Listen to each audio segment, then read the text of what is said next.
If you're watching this video, you probably ask yourself, how do I get started in this business? My videos show you how to become a pilot car driver. But this specific video will cover the first steps you have to make and the ramifications of it. Hi, welcome to Pilot Car 101. My name is Herbert Schwarzgruber. If you want to become a pilot car driver, there's a crucial decision you have to make first and foremost. And that is, what are the areas or states in which I want to operate? I can tell you right up front, most of the pilot car business is in the Midwest.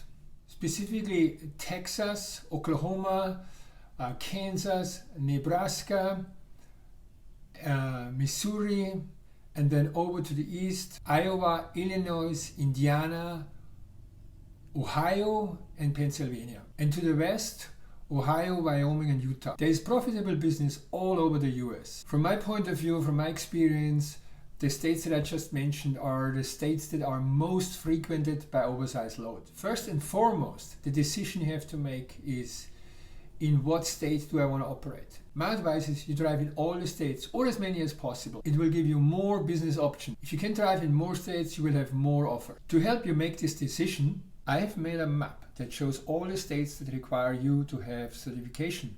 As you can see, the states in red are the states that require certification. So the gray boxes are states that don't need a certification. And there is actually quite a lot of them. There's only 14 states, that's the red ones, that require certification. So you can see there is a lot of states you can drive in with no certification, with no pilot car driver permit. This list is the full list, all the 14 states that require certifications.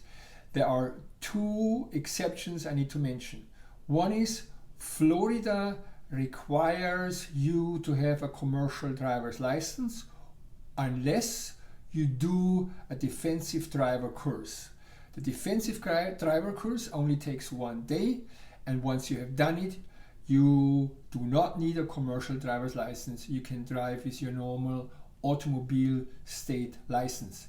In terms of New York requires its own certification. It does not admit any other state.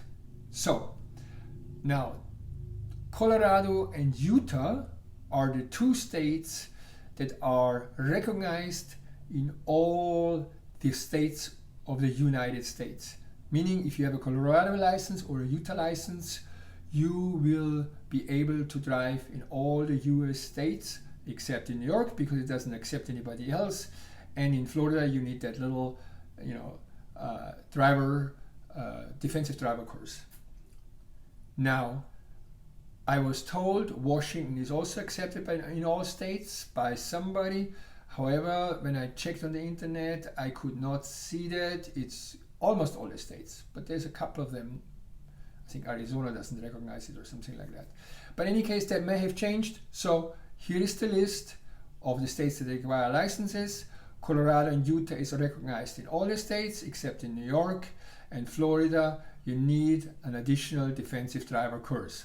That's it on this one. I have this data also available on my website for download. My website is hirotruckers.com.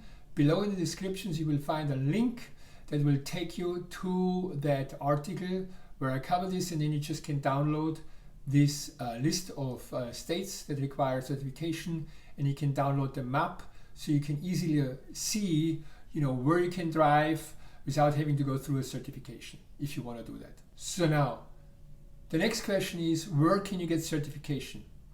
Okay, again, this can be done online. It's a 1-day course, and I have put below a link to a website that does the Utah course, does the Colorado course. I think they do even the Washington course if you want to do that.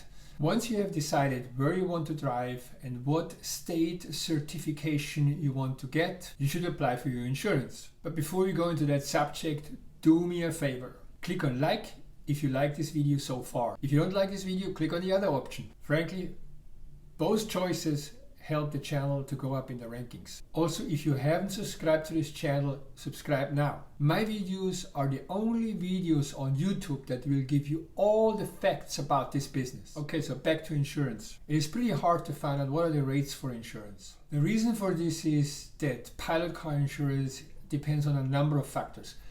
First of all, what type of pilot car driver do you want to be? Are you going to be a flagger or are you not going to be a flagger? There are pilot car drivers out there that don't want to be a flagger. Okay, are you going to be only doing chase for the rest of your life, or are you going to do high pull as well eventually a few months down the road? Have you had tickets? In what state are you living? Some states the charge is higher than in other states. My suggestion is that you include flagging in your insurance, that you include the high pull in your insurance, that you make sure you're be able to go in all the states. That's just what I did, and it leaves me open. It opens the game for me. It's my free choice as to where I want to go. To give you an idea of the price range of the insurance, I've seen drivers that pay as low as $4,500 a year, and I have seen others that pay as high as $8,000 a year. Below, you're going to find links to insurance agencies that I consider very good. If you have questions, please ask. If you want to comment on something, please do so. Suggestions are super welcome. I'll see you in the next video.